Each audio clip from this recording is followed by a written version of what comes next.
नमस्कार दोस्तों, आज हम लोग एक बहुत इम्पोर्टेंट और हमेशा कन्फ्यूजन वाला टॉपिक समझने वाले हैं। केवाला, खतियान और बंटवारा में लिखा हुआ गंडा, कौड़ी, करंत, रैन, परस, कनवा, कन्नी आखिर होता क्या है और इसको समझने की आवश्यकता हमको है क्यों। चलिए डायरेक्ट एक रियल एग्जाम्पल के साथ सबको समझाते हैं।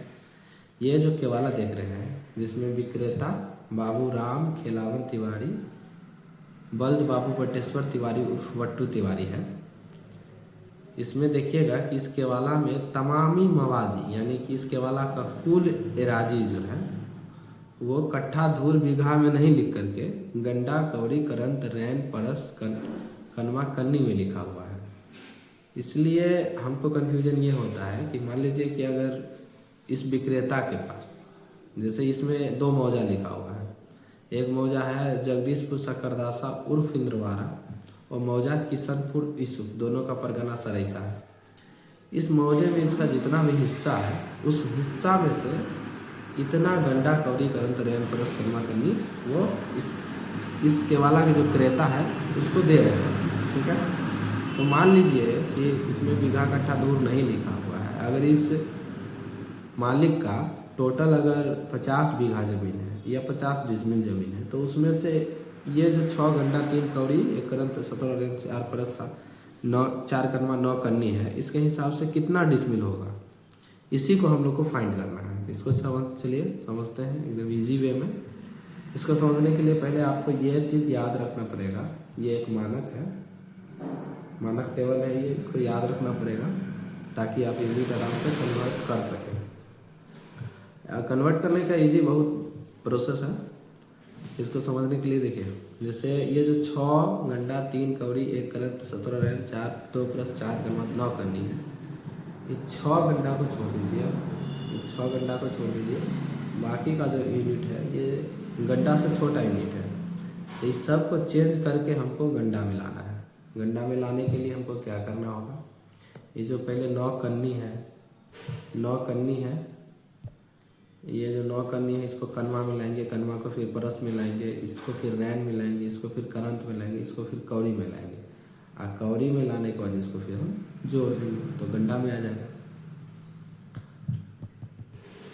अब चलिए, ये जो 9 कन्नी है तो 9 कन्नी को कनवा में कैसे बदलेंगे। तो हमको पता है कि एक कनवा में 4 कन्नी होता है। तो जब एक कनवा में 4 कन्नी होता है, एक कनवा में 4 कन्नी होता है तो फिर एक कन्नी में कितना कनवा होगा, 1/4। एक कन्नी अगर इधर रहेगा तो 1/4 कनवा होगा। उसी तरह अगर 9 कन्नी रहेगा तो 9/4 कनवा होगा। इसीलिए हमको उसको 4 से डिवाइड कर देना है। इरेजर काम नहीं कर रहा है। तो ये 9 कन्नी है, इसको 4 से डिवाइड करेंगे हम लोग तो ये कनवा में आ जाएगा। जब ये कनवा में आ जाएगा तो कनवा को फिर हम 4 से डिवाइड करेंगे, नहीं कनवा में जब आ जाएगा 9 कन्नी जब कनवा में आ जाएगा, ये जब कनवा में आ जाएगा तो इसमें 4 कनवा हम लोग पहले जोड़ देंगे तो इसमें प्लस कर देंगे 4 तो 6.25 हो गया। अब जब 4 कनवा और 9 कन्नी 6.25 कनवा हुआ तो फिर ये 4 कनवा 9 कन्नी परस कितना होगा, तो इसके लिए हमको फिर से 4 से डिवाइड करना है। तो 1.5625 जो आ रहा है उसमें 2 हमको जोड़ देना है। जैसे 2 जोड़ेंगे तो हमको आ गया परस, ये टोटल हम परस में चेंज करेंगे यानी कि 2 + 4 कनवा 9 कन्नी बराबर 3.5625 परस। अब इसको फिर से हम लोग 4 से डिवाइड करने के बाद रैन में बदलेंगे। रैन में बदलेंगे तो इसको फिर से 17 को जो है इसमें ऐड कर देंगे। 17 ऐड करेंगे तो 17.89 समथिंग करके जो हमारे पास रैन आ गया। अब इस रैन को फिर से हम लोग करंत में चेंज करेंगे। तो करंत में चेंज करने के लिए फिर से हमको 4 से डिवाइड करना है। तो जैसे ही 4 से डिवाइड करते हैं तो 4.47 समथिंग करके हमारे पास करंत आ जाता है। जब करंत आता है तो इसमें एक करंत है तो एक करंत इसमें फिर से हम जोड़ देंगे, 5.47 समथिंग करके करंट आ गया। और जब करंट तक हम लोग आ गए तो इसमें फिर से हम 4 से डिवाइड करेंगे तो 1.368 समथिंग कौड़ी आ जाता है। जब कौड़ी आ जाता है तो हमारे पास यहाँ पहले से 3 कौड़ी है तो इसमें 3 हम लोग ऐड कर देंगे। जैसे 3 ऐड करेंगे तो हमारे पास 4.368 समथिंग कौड़ी आ जाता है। इसमें फिर से हम जब 4 से डिवाइड करते हैं तो ये आ जाता है गंडा 1.09204 समथिंग। अब इसमें हम जब 6 ऐड कर देंगे, जो 6 गंडा हमारे पास पहले से है, तो 7.09241 इतना हमारे पास गंडा आ गया। और जब हमारे पास गंडा आ गया तब गंडा से हम फिर कैसे निकालेंगे, इसके लिए हमको क्या करना पड़ेगा। मान लीजिए कि इतना गंडा हो गया टोटल, इसको कन्वर्ट कर लिए, इससे क्या हो जाएगा। अब मान लीजिए कि इसके पास अगर 50 डिसमिल ज़मीन है, 50 डिसमिल ज़मीन है, तो इसमें से इस गंडा के हिसाब से कितना ज़मीन होगा। इसको निकालने के लिए हमको क्या करना होगा। इसको निकालने के लिए जैसे हमको ये पता होना चाहिए, जैसे 16 आना बराबर पूरा हिस्सा होता है, पूरा हिस्सा होता है, उसी तरह 16 गंडा बराबर पूरा हिस्सा होता है। जिस तरह 16 गंडा बराबर पूरा हिस्सा होता है, 16 गंडा बराबर पूरा हिस्सा, यानी कि 100% पूरा हिस्सा। यहाँ हमारे पास 7.092 है, ठीक है।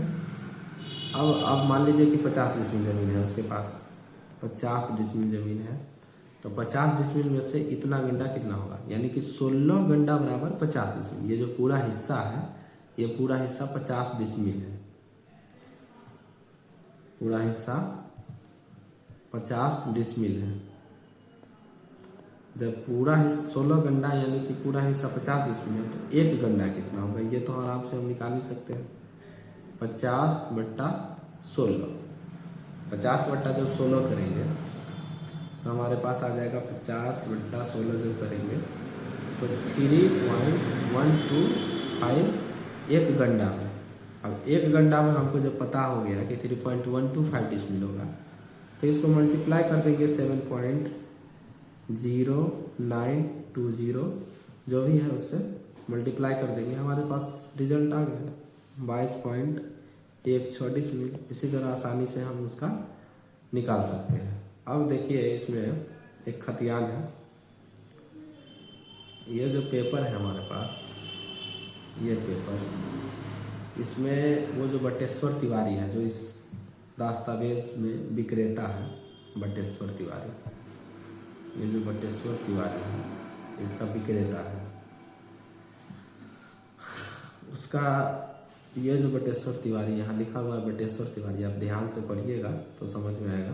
कायती में लिखा हुआ है, ऊपर में नाम मालिक लिखा हुआ है। इसमें 2944 नंबर प्लॉट है, और ये जो है जगदीशपुर सकरदासा इंदवारा लिखा हुआ है। इसमें देखिए खेसरा नंबर जो 2944 है, ये 2944 नंबर जो खेसरा है, 1 मिनट, 2944 नंबर खेसरा, इसमें 1 एकड़ 61 डिसमिल यानी कि 1 बीघा 16 कट्ठा 18 धुर जमीन टोटल है। अभी 1 एकड़ 61 डिसमिल में से उसी तरह से हम लोग को जब निकालना रहेगा, ये जो 7.09241 है, इतना गंडा इसके वाला में लिखा हुआ है। ये जो हम लोग निकाले हैं, इसको परिवर्तन किए हैं, तो इसी हिसाब से हमको 1/61 में से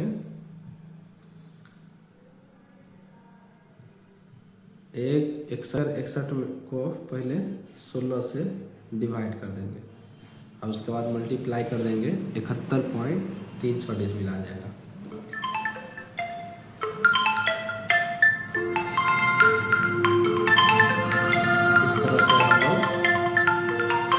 इस तरह से हम लोग गंडा कौड़ीकरण त्रयन परस कलमा करनी को परिवर्तन कर सकते हैं। आप इसी के साथ मिलते हैं फिर नेक्स्ट वीडियो में। अब नेक्स्ट वीडियो फिर कब आएगा ये हमको भी नहीं पता है, क्योंकि समय बहुत कम रहता है, लेकिन जब भी आएंगे कुछ न कुछ ऐसे जानकारी के साथ आएंगे जो आप लोग के लिए यूजफुल होगा।